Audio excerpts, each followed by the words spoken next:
जय हिंद दोस्तों, नमस्कार। डेली रीड बुक में आप सभी का स्वागत है। आप सभी कैसे हैं और आपकी स्टडी कैसी चल रही है। मुझे उम्मीद है कि आप अच्छे होंगे और आपकी तैयारी भी अच्छी तरह से चल रही होगी।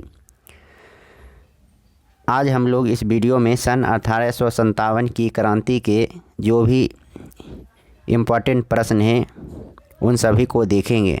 1857 की क्रांति से जो महत्वपूर्ण प्रश्न बनते हैं, जो एग्ज़ाम के पॉइंट ऑफ व्यू से बहुत ही इम्पोर्टेंट होते हैं, उन सभी प्रश्नों को इस वीडियो में देखेंगे। यह बुक एनसीईआरटी सार संग्रह है जिसके राइटर हैं महेश कुमार बनवाल, और लगभग 1 या 2 पेज में ही पूरा टॉपिक समाप्त हो जाता है और इसमें वही क्वेश्चन लिया जाता है जो एग्ज़ाम में प्रायः आ चुके हैं या आने की संभावना है। और ऐसे सवाल होते हैं जो स्टूडेंट को कन्फ्यूजन में डाल देते हैं, जिससे उनकी क्वेश्चन गलत होने की संभावना अधिक हो जाती है। अगर इस प्रकार के प्रश्न को बार बार आप रिवीजन करेंगे तो एग्ज़ाम में आप बेहतर परफॉर्मेंस कर सकते हैं। तो चलिए स्टार्ट करते हैं। 1857 की क्रांति और यह पूरे टॉपिक 2 पेज में समाप्त हैं। तो देखते हैं। पहला प्रश्न है 1857 की क्रांति सर्वप्रथम कहाँ से प्रारंभ हुई थी।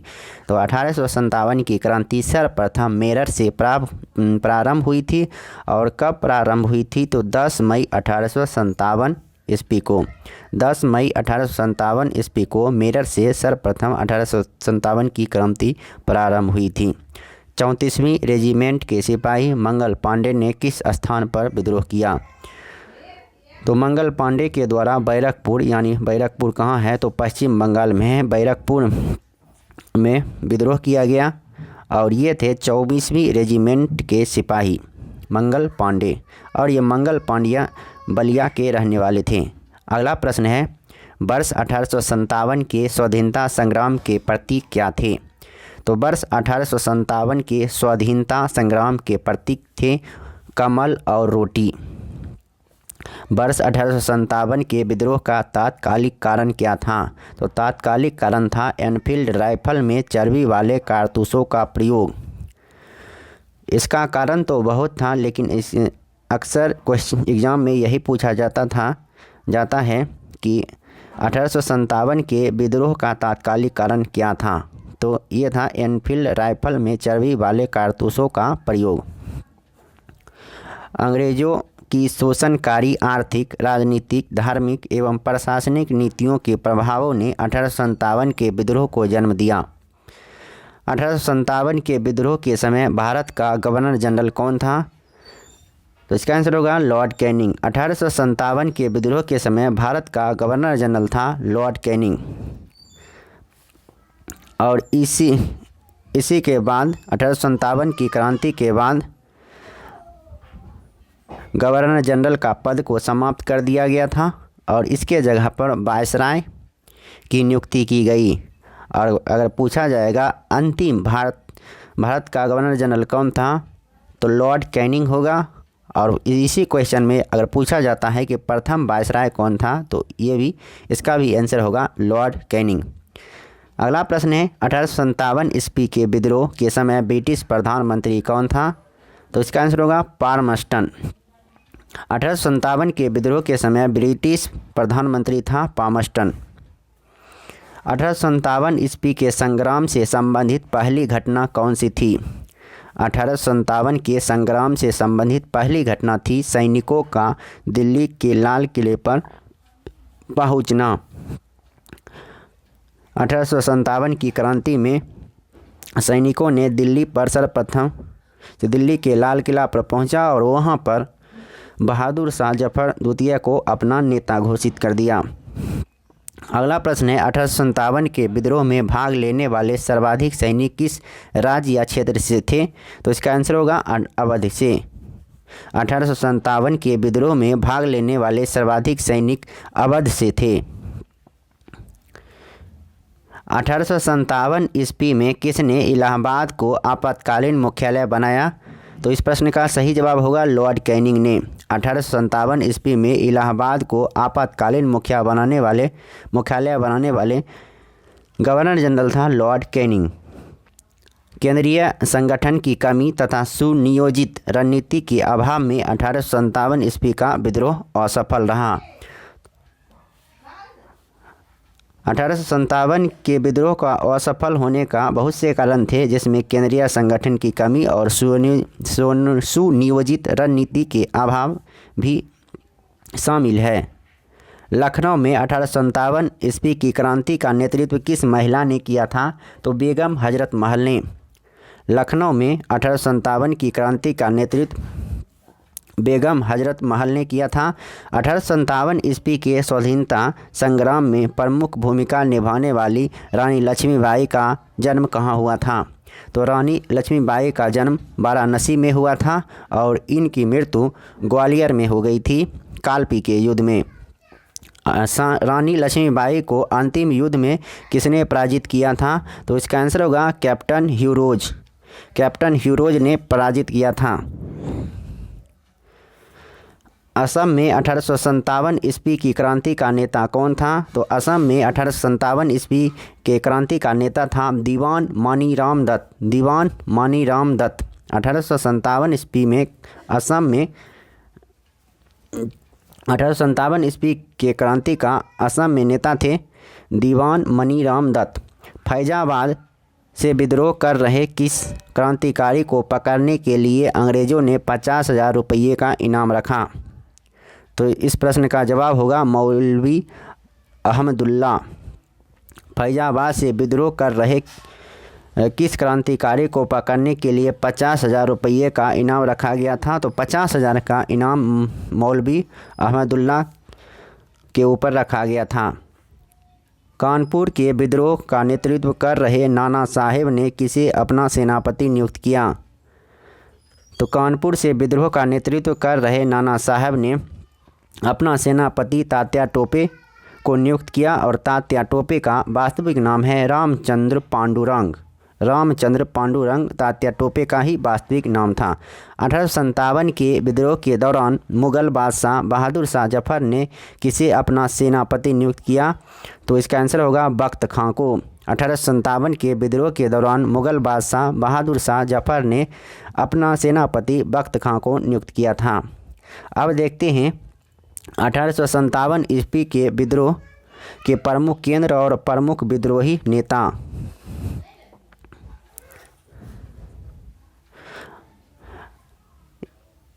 एक चार्ट दिया हुआ है, ये चार्ट बहुत ही इम्पोर्टेंट है। एक तरफ है केंद्र, उसके बाद है विद्रोही नेता, विद्रोह तिथि और उसके बाद दमनकर्ता कि किस गवर्नर जनरल या अंग्रेज ने दमन किया था। तो देखते हैं दिल्ली के विद्रोही नेता थे बहादुर शाह द्वितीय और सैन्य नेतृत्व कर रहे थे यहाँ से बख्त खां और तिथि था 11 मई 1857। जनरली 10 मई मेरठ में जो प्रथम विद्रोह हुआ था तो वही डेट पूछा जाता है। ये उतना इम्पोर्टेंट नहीं है, फिर भी आप देख लीजिएगा।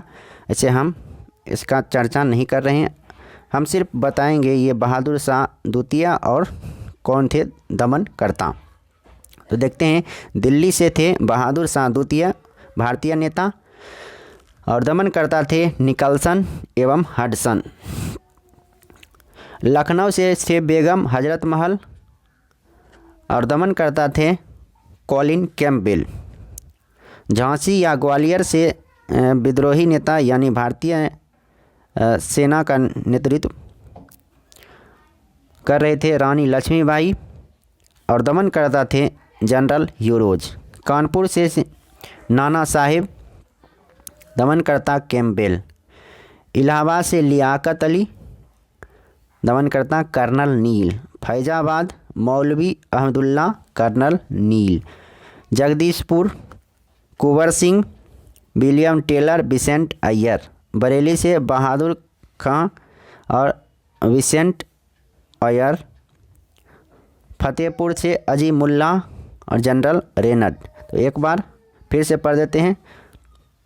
भारतीय नेता को एक बार पढ़ेंगे, उसके बाद दमनकर्ता। दिल्ली से थे बहादुर शाह जफर द्वितीय, झांसी बेगम हजरत महल झांसी से रानी लक्ष्मीबाई, लखनऊ से बेगम हजरत महल, कानपुर से नाना साहब, इलाहाबाद लियाकत अली, फैजाबाद मौलवी अहमदुल्ला, जगदीशपुर कुंवर सिंह, बरेली खान बहादुर खां और फतेहपुर अजी मुल्ला।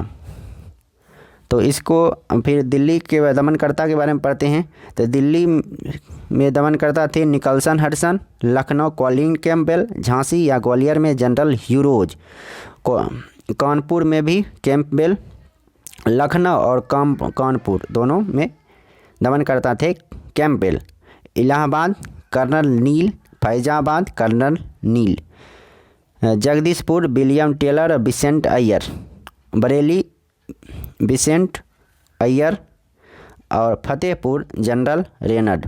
1857 के विद्रोह के समय मुगल शासक बहादुर शाह जफर थे। इन्हें इस विद्रोह का अखिल भारतीय नेता माना गया था। अगला प्रश्न है 1857 के विद्रोह के दमन के पश्चात भारत शासन अधिनियम 1858 पारित किया गया। इसके माध्यम से भारत का शासन ईस्ट इंडिया कंपनी के हाथों से निकलकर ब्रिटिश क्राउन के हाथों में चला गया। तो इस एक बार फिर से पढ़ देते हैं। 1857 ईस्वी के विद्रोह के दमन के पश्चात भारत शासन अधिनियम 1858 पारित किया गया था। तो भारत शासन अधिनियम कब आया था? 1858। 1857 के विद्रोह के बाद आया था, विद्रोह के दमन के पश्चात, और इसके माध्यम से भारत का शासन ईस्ट इंडिया कंपनी से छीनकर ब्रिटिश क्राउन के हाथों में दे दिया गया और गवर्नर जनरल का पद समाप्त करके वहां वायसराय नियुक्त किया जाने लगा। अगला प्रश्न है महारानी विक्टोरिया ने भारतीय प्रशासन को ब्रिटिश ताज के नियंत्रण में लेने की घोषणा कब की?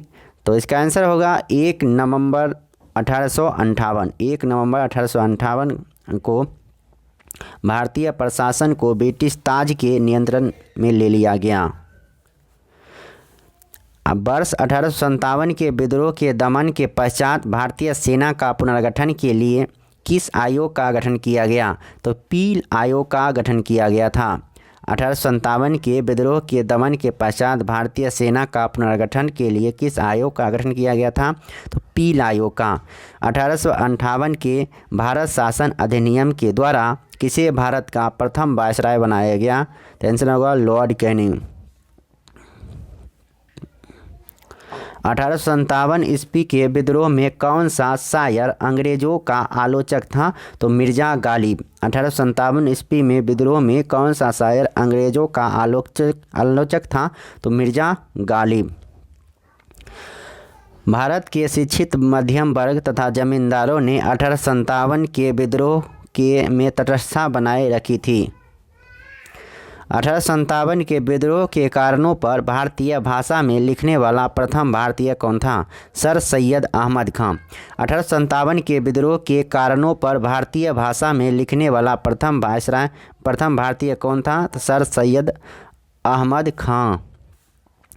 वर्ष 1857 के विद्रोह में बिहार का नेतृत्व जगदीशपुर के जमींदार वीर कुंवर सिंह द्वारा किया गया था। बहुत ही इंपॉर्टेंट प्रश्न है। तो बिहार से नेतृत्व कौन कर रहा था?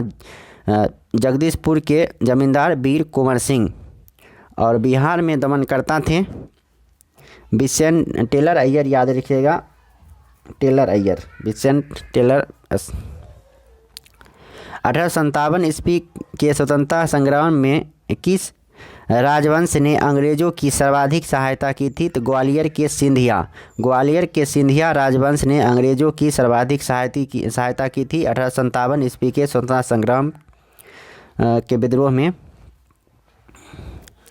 1857 पर आधारित प्रमुख पुस्तकें, तो एक तरफ है पुस्तक और दूसरी तरफ है लेखक। ये भी बहुत इम्पोर्टेंट है और एक ना एक प्रश्न आ जाता है, तो याद रखना है।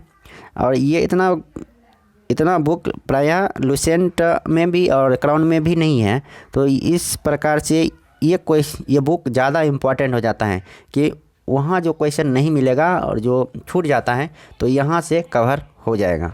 तो इसलिए आप लुसेंट भी पढ़िए और क्राउन भी, दोनों में से कोनो एक पढ़ सकते हैं, लेकिन इसको साथ में लीजिएगा रिवीजन के तौर पर, ताकि जो क्वेश्चन उसमें नहीं मिलते हैं इसमें निश्चित रूप से मिल जाएंगे, ताकि आपको अच्छी तरह से सारे क्वेश्चन, सारे डाउट क्लियर हो जाएंगे, तो सक्सेस होने की चांस अधिकतम हो जाएगी।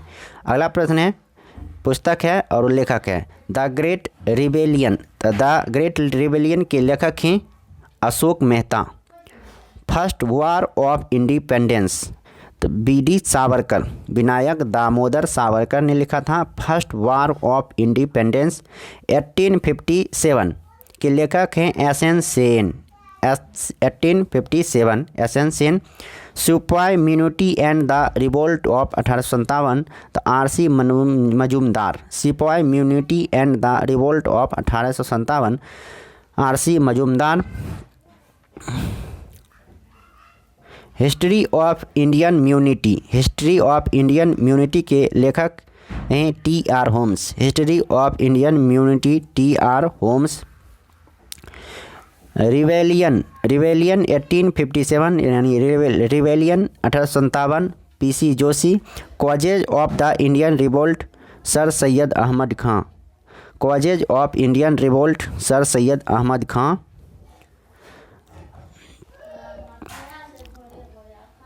अगला प्रश्न है, किसने 1857 के विद्रोह को स्वतंत्रता की पहली लड़ाई कहा था? तो बी.डी. सावरकर। किसने 1857 के विद्रोह को स्वतंत्रता की पहली लड़ाई कहा था? तो बी.डी. सावरकर ने कहा था।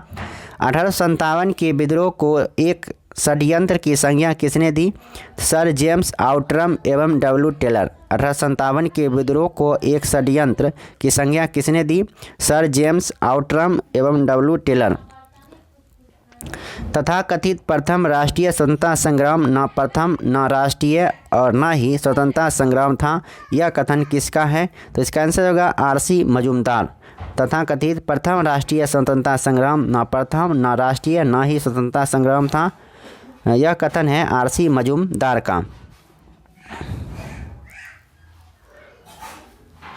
भारतीय स्वाधीनता आंदोलन का सरकारी इतिहासकार कौन था? तो इसका आंसर होगा एस.एन. सेन। भारतीय स्वाधीनता आंदोलन का सरकारी इतिहासकार था एस.एन. सेन। अब है 1857 विद्रोह पर आधारित प्रमुख मत। तो 1857 के विद्रोह पर किस विद्वान का या किस इतिहासकार का क्या मत रहा, उसके बारे में देखेंगे। Doctor S N. Sen, Ashok Mehta, B D. Savarkar, doctor R C. Majumdar, sir John Lawrence, Benjamin Disraeli, P. Robertson, T R. Holmes और डब्ल्यू टेलर और जेम्स आउटरम और रीज, इन सबों ने 1857 के क्रांति पर कौन क्या क्या टिप्पणियाँ दिए हैं, क्या मत थे, उसके बारे में देखते हैं इनके क्या विचार थे। Doctor S N. सेन के द्वारा कहा गया था, जो कुछ धर्म के लिए लड़ाई के रूप में प्रारंभ हुआ वह स्वतंत्रता संग्राम के रूप में समाप्त हुआ। एस.एन. सेन का कहना था, जो कुछ धर्म के लिए लड़ाई के रूप में प्रारंभ हुआ, जो कुछ धर्म के लिए लड़ाई के रूप में प्रारंभ हुआ वह स्वतंत्रता संग्राम के रूप में समाप्त हुआ। 1857 ईस्वी के विद्रोह का स्वरूप राष्ट्रीय था।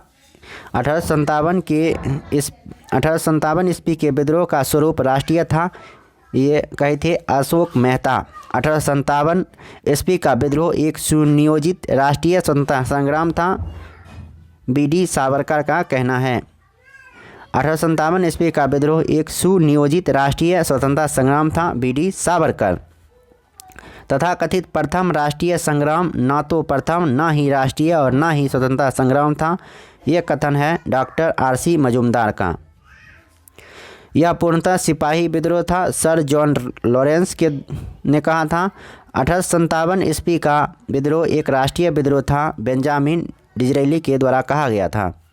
1857 का विद्रोह केवल एक सैनिक विद्रोह था, जिसका तात्कालिकरण चर्बी युक्त कारतूस था, पी. रॉबर्टसन के द्वारा कहा गया था। 1857 ईस्वी का विद्रोह केवल एक सैनिक विद्रोह था, जिसका तात्कालिकरण चर्बी युक्त कारतूस था। यह सभ्यता एवं बर्बरता का संघर्ष था। यह सभ्यता एवं बर्बरता का संघर्ष था। टी.आर. होम्स। यह सभ्यता एवं बर्बरता का संघर्ष था। टी.आर. होम्स।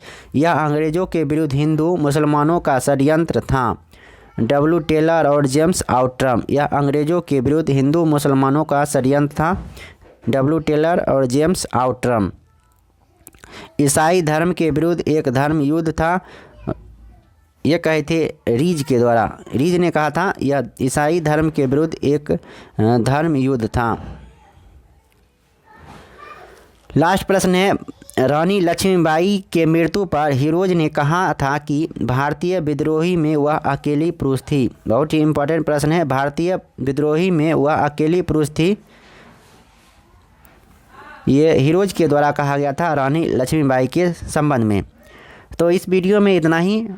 1857 के जो भी इम्पोर्टेंट प्रश्न थे इस वीडियो में क्लियर हो चुका है। तो फिर मिलते हैं नेक्स्ट वीडियो में नेक्स्ट पेपर के साथ। तब तक के लिए नमस्कार, जय हिंद। पढ़ते रहिए, बढ़ते रहिए, समझते रहिए। वीडियो पहली बार देख रहे हैं तो चैनल को सब्सक्राइब कर लीजिए और हमसे जुड़े हुए हैं बहुत दिनों से, तो आपका भी फर्ज बनता है कि एक बार वीडियो को शेयर कर दीजिए। अगर वीडियो अच्छा लगता हो तो लाइक भी कीजिए, नहीं अच्छा लगता है तो डिसलाइक भी कीजिए और साथ में कारण भी बताइए। अगर अच्छा लगता है तो वो भी कारण बताइए कि इसका कौन सा भाग अच्छा लगा और क्यों अच्छा लगा। धन्यवाद, नमस्कार।